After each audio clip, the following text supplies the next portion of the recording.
Okay, can everyone see this? Yes, we can. Perfect. Cool. So hello, everyone. My name is Ravi, and I'm going to talk to you today about designing with context in mind. So let's start with a story about breakfast in the barrier reef. There's a fish called the tusk fish, and every morning it does something very interesting. It goes to the edge of the barrier reef, and it picks up a clamshell and has that for its breakfast. But how will this tusk fish take it back to, how will it get to the meat within the clamshell? So what it does, it will take it back into the colony and find a very specific hard rock, and it will hammer it against this rock until it is able to get to the meat. Now, I know this story because I watched Blue Planet 2 with David Attenborough, and I was able to ingest this information, and I'm telling you, the listeners today. This method of sharing information has been around for centuries by storytelling and then spread of word of mouth. Now, let's take it back to our friend the tuskfish again. What if I told you that instead of it being this endearing tale of a smart little creature who's able to pick up a clam every morning and take it to the middle of this rock and repeatedly hammer it until it gets to the meat, then it's not as endearing as if I told you that there's a terrible creature in the depths of the barrier reef who is terrorizing the clam population and leaving trash everywhere and depleting the resource in front of them. Now, this is why context is important. And I'm going to talk to you today about how you can use context to illustrate different points, and also how it can affect the information that you yourself consume. So the reason we remember stories is that great storytellers are able to tap into the chemistry in our brain and elicit an emotional response. And we as humans remember that response, and it allows us to memorize and recall those stories at a greater depth. Now, what's changed since the time when we were sort of passing stories on a campfire, or the cave paintings in Lasso in France, is that the velocity of information has ever increased, and we are now consuming more and more data, more and more information than ever before.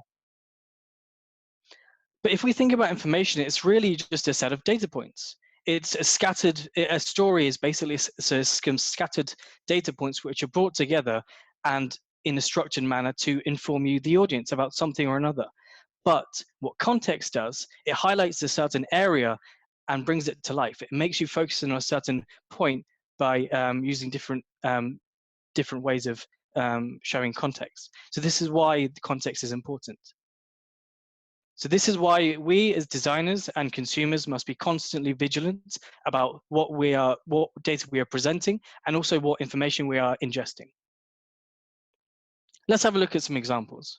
So this is a Time Magazine's Facebook page who put up a headline. Now, we commonly know this as clickbait, but if you think of it at face value, the headline here reads, "If we make more bombs, the GDP goes up, particularly if we explode them." It's a quote taken out from this article, and it's saying that Charles Koch, this big US businessman, is saying that the US can bomb its way to $100,000 salaries. Now, this is sensationalist, right? This is a comment which can enrage a reader to say, "Hey, hang on a second. That's if you're a pacifist, this is something that's not exactly what you want to hear." But if we look at the article, we can see that the full quote is taken out of context. That all that Charles Koch is saying is that there is a chain of events which means that GDP goes up, which can affect wages. Now, this is an example of taking something out of context in order to tell a specific narrative. In this case, Time Magazine are attempting to use a lack of context, or say taking something out of context, in order to get clicks onto their page. Another example is Twitter. So Twitter is one of these mediums that I talked about, where there's an increasing velocity of information going around, and the speed at which information is dispersed can be not only good, but also evil. In this case, it's a harmless tweet about players the amount of goals players have scored up to the age of 22. Here you can see Dele Alli, a young English midfielder, and 4 other strikers who are global names. Now, the next tweet I'm showing you here is by a journalist called Daniel Story, who adds in Romelu Lukaku 74. to show that football__tweet, an ever reliable account, of course, is actually taking this information out of context by not showing you the full information. Is this every single, are they showing you the statistics for every single player who's, and the amount of goals they've scored before they were 22? Is this a top 5 list? If we go back a second, at face value, yes, it is. This is the top 5. You assume it is because you're showing the top, and there's a cascading order to it. But from this tweet, it perhaps questions that. It's saying, well, if you investigate the data, is this actually true? And what football__tweet has done is perhaps created a narrative which has allowed Dele Alli to be seen as a better player than Luis Suarez, Zlatan Ibrahimovic, or Frank Lampard. This is an example of selection. So you can select certain data points in order to tell a story or a narrative that you are most interested in displaying. A final one, another one is, this is Joe Weisenthal on Brexit Day. So this is an example of a stock chart with a truncated axis.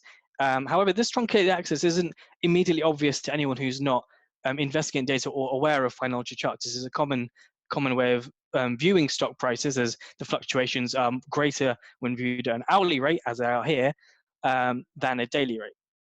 But let's have a look at that actually. So here's Brexit Day hourly. So you can see here we start looking at 6 a.m. all the way down to 4 p.m. on the day itself. And if we go to the next day, we've got it by daily. You can see another drop. But then we add a bit more context and we look at it over a year, and actually the drop doesn't seem as severe when you're looking at a 12-month period. Although it does look a bit bad when you look over a 5-year period.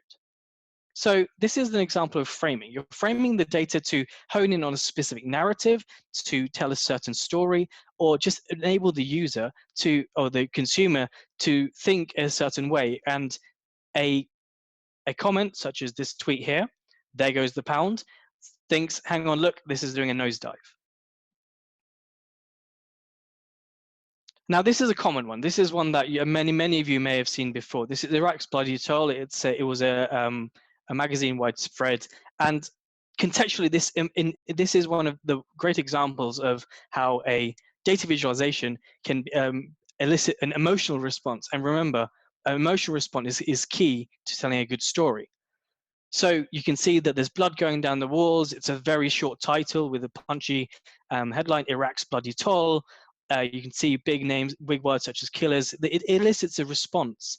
Now, if we take a spin on this and flip it upside down, what we can see is that we can actually change the story. Andy Cockreeve was the first person to show me something along these lines where, actually you can change the narrative and say, hey, look, the war in Iraq is getting better, the deaths are on decline, everything's looking up, we'll change the color to blue because that's a lot softer.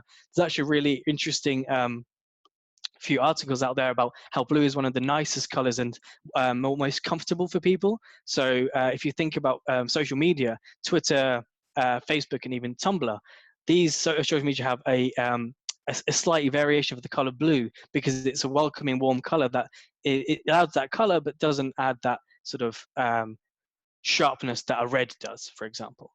And this is an example of almost propaganda, I guess. So you're telling a certain story in order for your users, or your readers, or your consumers to understand what's going on. And as the mainstream media and other media outlets can do, they're able to control that narrative, which is why politicians pay them the amount they do. So how can you do this? So I'm going to show you a couple of examples in data visualization where this is done actively, and perhaps even in some cases, people are doing it without realizing this is a way of framing and contextualizing their data. So this is a visualization by Roddy Zakovich. It was published a couple of weeks ago, and what I've done here is taken out everything, taken out all the context, and just given you the basic line chart. So this is a line chart showing, well, actually, you don't know what it's showing because it's just saying that it's designed by Roddy, and the source is box office Mojo. So the only information you have is that it's coming from a source which is the box office. So you assume perhaps that it's a film-related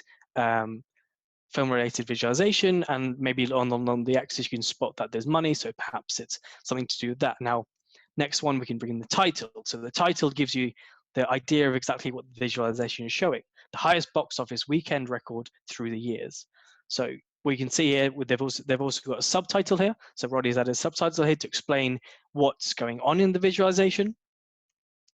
And then he's also added a how to read section, which I really like in visualizations actually, because it allows you to, it gives you that legend, that sort of visual cue or written cue to say, this is how to read it if you're not sure exactly how to interpret this in visualization. And now let's add the annotation layer. So the annotation layer brings it really to life and shows you exactly what the story is that Roddy wants to show you. Now, there's a really great series called The Little of Data Visualization by Andy Kirk, and I really implore everyone who's listening to this to check that out if you haven't already. It's a few small, some medium-sized blog posts, blog shots, explaining and showcasing really good visualizations where they've used small design techniques to really add power to the visualization. So let's have a look at an example where we're looking at color and how color brings something to life. So this is a visualization by Simona Lafredo, and what she's done here is she's done very similar to what Roddy did. There's a how to read a legend in the top right, but what she's done is she's used banding and an average line to show you exactly how to understand the data and each metric. So this is an idea. This is a good way of, this was purely just a scatter plot, what you'd be able to see is just a various range of points. But here it's giving you an idea of the actual the range in which the data points are sitting in. Okay, so and then given that there's filter, you can then filter through and see how that changes country by country. Now, my final example is actually a tweet. So who remembers this tweet when it came out? It's by a guy called John Birchall. It's the fastest 100-meter times ever, with those who were doping struck out in red. Now, this is the list that he's about to visualize. So this is a list of the fastest men in the world over 100-meter sprint distance. And what John has done is really quite interesting. He's given us this. He's given us this sort of view with every single runner who's been caught doping at any point in their career struck out in red. Now, what you'll notice is that actually most of this, in fact, all of the table is showing Usain Bolt as the only person who has not been caught doping. And what I really like about this tweet is actually, if you then go back and find this tweet and read the responses below, it's really quite interesting because not only does it not tell you, the reader, the user, how to read it, all it does is presenting a table, a simple plain table with a simple red line, and leaving you to interpret what the story is. So you can either take it as Usain Bolt is an amazing athlete, he doesn't even need to dope in order to hit these speeds, or the flip side is that Usain Bolt is also doping and hasn't been caught yet. I'll leave you, the listener, to decide. But it's a really powerful way of showing a simple table and adding just a simple line to explain and show a certain narrative. So this is why context is really important. So context really can help bring a visualization to life. It can help you understand and tell a story better. And there's lessons I want to share with you today. That as consumers, we have to be aware of this. We have to be aware of that around us, given the velocity of information, there is a lot of data that can be framed in a certain way where we are consuming it so fast, we're not stopping to think and be critical about it. As designers, we need to be smart about how we're presenting the data. Are we simply showing the story that we want to tell, or are we showing all the stories possible, or are we framing our visualization properly? I mean, these techniques can be used for good and for evil, depending how you see it. And as designers, we have to be smart about exactly what the purpose of a visualization is, and also how it's going to be interpreted by a range of people in the audience. So context frames what we know.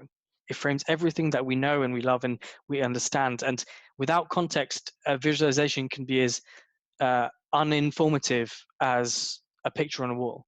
Okay, a blank canvas on a wall, not a picture, of course, a blank canvas on a wall.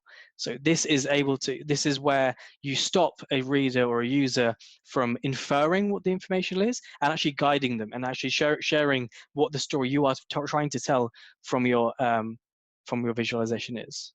So think about exactly what we know and how we've got to what we know. You know, like 2,000 years ago, we knew that the Earth was the center of the universe. You know, 1,000 years ago, the Earth was flat.